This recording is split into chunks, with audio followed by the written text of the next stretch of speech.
व्यवसाय करेगी। इस देश की अदालतों के भीतर से फैसले उसी तर्ज पे आएंगे या और सुरक्षित रख लिए जाएंगे इस दौर में जैसे रखे जा रहा है। जैसे इलेक्टोरल बॉन्ड का मसला होता है, इलेक्टोरल बॉन्ड के ऊपर सुप्रीम कोर्ट के भीतर फैसला सुरक्षित है और आवाज इसलिए भी उठाई गई कि इसके ऊपर रोक लगाई, उस पर फैसला सुरक्षित है। उसके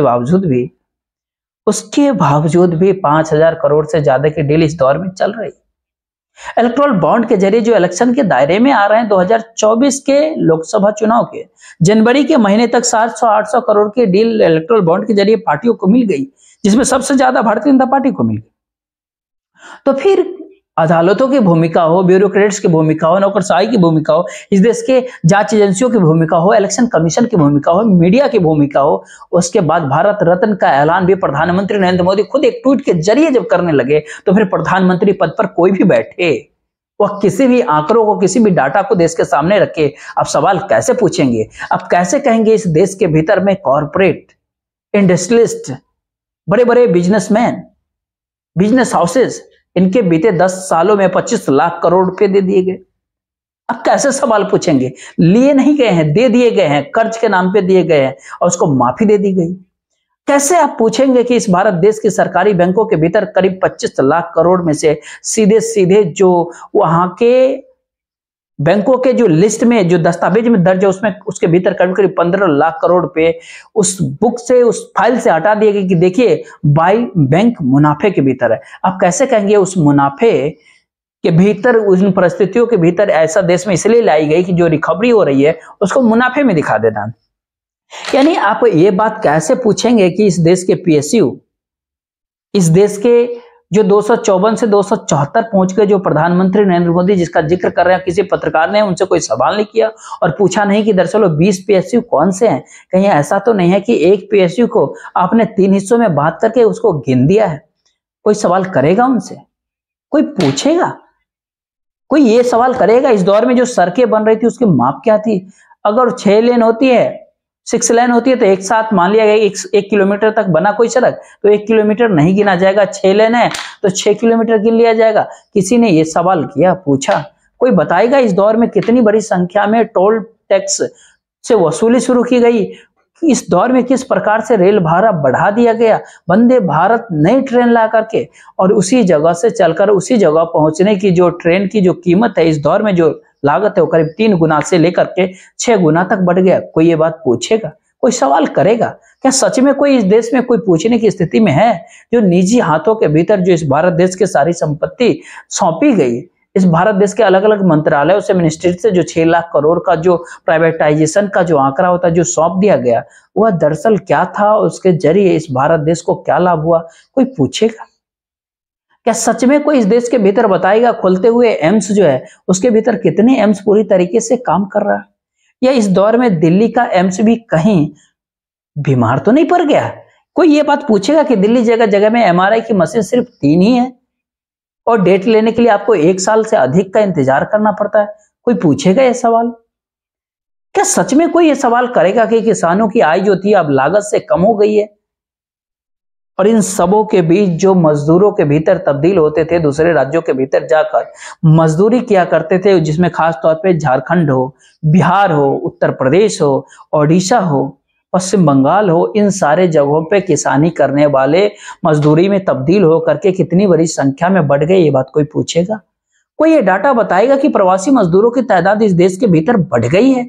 कोई ये सवाल करेगा कि वही प्रवासी मजदूर जब मनरेगा से जोड़ने निकले तो जॉब कार्ड तक करीब 6 करोड़ से अधिक रद्द करने पड़ गए, क्योंकि एक और बजट नहीं, पैसा नहीं, काम नहीं, और वहीं दूसरी ओर बढ़ती हुई मजदूरों की संख्या? कोई कहेगा क्या? कोई डेटा बताएगा देश को कि इस दौर में किसानों की बदहाली और उनका एमएसपी की केवल मांग करना भी सरकार के गले से नीचे नहीं उतर रहा है? कौन पूछेगा? अगर इस सारी परिस्थिति आर्थिक तौर पर है तो इस भारत देश के भीतर सामाजिक परिस्थितियों के भीतर किस प्रकार से भिन्नता आ गई, और सियासत को साधने के लिए वोट की राजनीति के तहत कभी भी एक जाति समुदाय का जिक्र होता है, कभी दूसरी जाति का जिक्र होता है। कौन ये बात बताएगा? अगर राजनीति का यह मिजाज इतना खुल चुका है भारत देश के भीतर में, तो क्या संसद और क्या सड़क और क्या प्रधानमंत्री और क्या एबीवीपी का कोई भी छात्र का नेता, किसी को भी आप खड़ा कर दीजिए, उसके बाद आप कहिए आपको चुनाव जीतना है, इलेक्शन जीतना है, 2/3 से ज्यादा सीटें आपको लानी है। और यहीं से शायद एक दूसरा सवाल उठता है कि तो ऐसे में क्या विपक्ष और विपक्ष के भीतर सिमटे हुए लोग जिनको आप नेता कहते हैं, हम उन्हें लोग कहेंगे क्योंकि नेता सब बड़ा होता है, स्टेटमेंट्स तो और बड़ा होता है। स्टेट्समैन का मतलब ये नहीं होता है कि इस भारत देश के स्टेट्समैन को भी आप ऐलान करके आपको हम भारत रत्न मान रहे हैं, ऐसी जरूरत होनी ही नहीं चाहिए, लेकिन ऐसी हो गई। अभी पूरी प्रक्रिया होती है हर चीज की, वो पूरी प्रक्रिया कोई मायने इस दौर में नहीं रखती है। अगर पीएमओ ने ऐलान कर दिया तो, अगर प्रधानमंत्री नरेंद्र मोदी ने ऐलान कर दिया तो, बाकी कोई चीज इस दौर में मायने रखता नहीं। तो कौन सा सिस्टम और चेक एंड बैलेंस का कौन सा संविधान जो नौकरशाही से चेक एंड बैलेंस कराता है, जो इस भारत देश के न्यायपालिका से चेक एंड बैलेंस कराता है, जो फोर्थ स्टेट को ये पावर देता है कि आप सवाल खड़े कीजिए।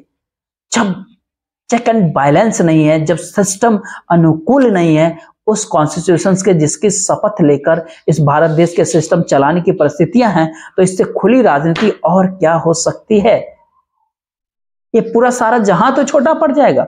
और भारत देश की भीतर की परिस्थिति अगर और इसके भीतर की अगर समझे और माइनॉरिटी के साथ आप झांकेंगे, देखेंगे, इसके भीतर के तथ्यों को आप समझना शुरू करेंगे और ढूंढेंगे, तो हो सकता है कि आपके मन में एक सवाल नया इस दौर में पैदा हो जाए कि सत्ता कहती है कि दरअसल ये जो लक्ष्य है, उस लक्ष्य को भेदने के लिए पूरा देश का पूरा सिस्टम लग जाता है। आप पूछेंगे कैसे साहब? फिर सवाल उठता है, पहले प्लानिंग कमीशन थी, अब नीति आयोग। पहले एक प्लानिंग कमीशन इस भारत देश में 5 साल की नीतियों की बनाती है, अब नहीं बनाती है। अब नीति आयोग को एक डाटा दिया जाता है कि आपको इस आंकड़े के ऊपर काम करना है। वो आंकड़ा गरीबी से जुड़ा भी हो सकता है, वो मुफलिसी, वो युवाओं से, उनका कहना था 25 करोड़ से ऊपर गरीबी रेखा को ले जाना है, तो वो मल्टी डायमेंशनल पॉवर्टी लाइन खींचा। उसने बताना शुरू कर दिया किसी भी घर का कोई बच्चा अगर स्कूल जा रहा है तो गरीब नहीं होगा, किसी के घर में कोई उज्ज्वला योजना का सिलेंडर है तो गरीब नहीं होगा। वो कहना शुरू कर दिया। यानी ये कहे आर्थिक तौर की परिस्थितियों ने इस भारत देश के भीतर में सामाजिक, आर्थिक, सांस्कृतिक रेखाओं को मिटा दिया। और जो डाटा देश के सामने निकल के आने लगे, केवल यहीं तक सीमित नहीं रहे, बल्कि जिले दर जिले, डिस्ट्रिक्ट दर डिस्ट्रिक्ट इस बात को लेकर के आप बात करने लगे कि वहां से कोई अपराध का डाटा भी, कोई आंकड़ा भी पिछले साल की तुलना में अब कम होना चाहिए। यानी आने वाले समय में जब आप एनसीआरबी का डाटा आप देखेंगे तो आप एक बात नोट कीजिएगा कि 2016, 17, 18, 19, 20 के भीतर जो आंकड़े होते हैं वो सारा डाटा कोई आने वाले समय में बदल तो नहीं जाएंगे या बदल तो नहीं रहे हैं। सरकार का आंकड़ा बताता है इस देश में प्रोग्रेस हो रही है, तो ऐसे में हर बीता हुआ साल जो है इस साल की तुलना में ज्यादा कमजोर होगा और ये साल ज्यादा बेहतर के साथ होगा। तो अगर डाटा अगर अपराध के होंगे तो वो आपको कम होते हुए दिखाई पड़ेंगे। और कितना कम करते करते एक जगह तो ऐसी भी होगी जहां पर ये बात पता चलेगा अब आपको अपराध कुछ यहाँ हुआ ही नहीं। अब मानिए कि 10 में से करीब 8 जगहों पर, 10 में से 8-9 जिलों पर एफआईआर हो गई और वो अब कम हो जाएगी, 7-6 जिले हो जाएंगे, 5 जिले हो जाएंगे, फिर अपराध की संख्या 4, 3, 2 करते 1 हो, 0 तक तो नहीं कहीं आ जाएगी। तो इसका एक उपाय होता है, इसका उपाय होता है कि एक रोटेशन में ले आइए, 5 साल पहले की परिस्थिति को बदल दीजिए, फिर धीरे धीरे नोट करना आप शुरू कीजिए और ये पूरा साइकिल चलते रहे आंकड़ों के लिहाज से। यानी इस भारत देश के भीतर का सच जो है, जो कुछ भी निकल करके हर क्षेत्र को लेकर के आता है, वो अभी एक ही झटके में गायब हो जाए। यानी कल तक प्रधानमंत्री किसान सम्मान निधि के आंकड़े नजर आते थे, अब आपको नजर नहीं आएंगे क्योंकि खुली राजनीति है, सब कुछ खुलापन है। और इतने खुलेपन के बाद भी हम इलेक्शन कमीशन का अंत में अगर आपसे बात कर ली है बोलते हुए कि दरअसल 45 ब्यूरोक्रेट्स, नौकरशाहों का नाम सामने आता है पहली लिस्ट के भीतर। उसके भीतर जो है कैबिनेट सेक्रेटरी और दो और लोग बैठे जो इन्होंने 5 को छांटा। उसमें रिटायर्ड आईएएस और आईआरएस होते हैं। उसके भीतर कौन नजदीक है सरकार के, कौन कितनी सरकार से दूर है, किसके पास कौन सा अनुभव है, अनुभव काल के दौरान में कौन सा ऐसा इस काल में किया है, कौन सा काम किया है कि जिसको लगता है कि सरकार के अनुकूल वो काम कर सकता है। क्योंकि इलेक्शन कमीशन की 6 साल की म्याद होती है, नौकरी होती है और 65 साल तक होनी। यानी जो नए चुनाव आयुक्त पे कैबिनेट सेक्रेटरी और 2 और सेक्रेटरी मिलकर के बैठे, पूरी लिस्ट जो कानून मंत्रालय यानी कानून मंत्री के सामने है, वो जब बैठे उसके बाद जो प्रधानमंत्री के साथ विचार विमर्श की प्रस्तुति आई, उसके भीतर से जो एक नाम होता है उस नाम पर मुहर लग जाएगी। इस बार राष्ट्रपति को भी राष्ट्रपति भवन के भीतर ऐलान के बाद पता चलेगा इस भारत देश के भीतर में वह चुनाव आयोग, इलेक्शन कमीशन, जो जिसके इस देश की लोकतंत्र की रक्षा करने के लिए उसकी भूमिका होती है, सबसे बड़ी होती है, वो व्यक्ति कौन है, इसकी जानकारी ऐलान के बाद राष्ट्रपति को पता चलेगा। यह भी देश में पहली बार होने जा रहा है, तो सब कुछ इतना खुलेपन से हो रहा है कि पूरा जमी ही छोटा पड़ जाएगा। अब की बार 400 पार, जी हाँ, ये आप भी नोट कर लीजिए। 370 बीजेपी यानी प्रधानमंत्री के और 30 सीटें 37 अन्य पार्टियों के जो भारतीय जनता पार्टी के साथ है। प्रधानमंत्री नरेंद्र मोदी जब से 400 पार के नारा दे रहे हैं, लगातार मन में लोगों के सवाल उठते जा रहे हैं। जब हम आपसे ये कहे कि आप नोट कर लीजिए, तो इसके पीछे कुछ कहानी है। ये कहानी आज के दौर की नहीं, साल 2019 की होती है। लेकिन आप सच मानिए, इस कहानी को आप जब आराम से आप सुनेंगे, आप खुद ही पेन और कॉपी निकाल लेंगे और 400 प्लस लिख करके आप भी बैठ जाएंगे। भारतीय जनता पार्टी, बीजेपी के प्रधानमंत्री नरेंद्र मोदी और चुनाव आयोग के जबरदस्त घालमेल का ऐसा कॉकटेल पूरी दुनिया में आपको नहीं मिलेगा। एक ऐसी खबर भी आपके सामने जो ये कहती है कि हमारे देश का इलेक्शन कमीशन सीधे सीधे सुप्रीम कोर्ट से झूठ बोल सकता है, तो फिर आम आदमी क्या है उसके सामने। ठीक वैसे ही सरकार ने बिल्किस बानो के मामले में जैसे बलात्कारियों को छुड़ाने के लिए सुप्रीम कोर्ट से सरासर झूठ बोल दिया और सुप्रीम कोर्ट ने कहा कि हमारे साथ फ्रॉड हो गया। आज हम यही बात के कुछ मुद्दे पर बात करेंगे। इलेक्शन कमीशन क्या घालमेल करती है और मशीन में क्या गड़बड़ी होती है, सारी बातें करते हैं। वो गड़बड़ी को छुपाने के लिए इलेक्शन कमीशन ने कौन कौन कारनामे करते हैं, वो देख करके आपकी आंखें भी फटी जाएगी। इस मामले के भीतर चीफ जस्टिस डीवाई चंद्रचूड़ साहब के नाम क्यों लेते हैं, उसके ऊपर भी विस्तार से आज आप बात करेंगे। अंत में एक मशीन में गड़बड़ी और छेड़छाड़ को लेकर के इलेक्शन कमीशन ने एक नया नवेला जवाब तैयार किया। सवालों का जवाब इलेक्शन कमीशन ने दिया है। शायद अब तक ये मामला आप भी नहीं देखा होगा। पिछले दिनों उस सवाल पे हम हर कोई चर्चा किया था। अब इलेक्शन कमीशन ने जो जवाब दिया उसको जरा ध्यान से आप देखिएगा, और इस जवाब के बाद जो सवाल उभरता है उससे अपने दिमाग में एक बात बैठाते हुए चुनाव आयोग की निष्पक्षता पर विचार कीजिएगा। आज के ये पूरा जो सेशन पूरा भारी महत्वपूर्ण होगा। घंटों तक काफी मेहनत करने के बाद ये पूरी बात कर रहे हैं। एक एक बात आप ध्यान से देखिएगा। बात करने से पहले आपसे अनुरोध है कि वीडियो को लाइक और चैनल को सब्सक्राइब कर लीजिएगा। इसमें कुछ भी नहीं लगता है, बिल्कुल फ्री है, आपको कोई खर्च नहीं होता, जरूर कीजिएगा।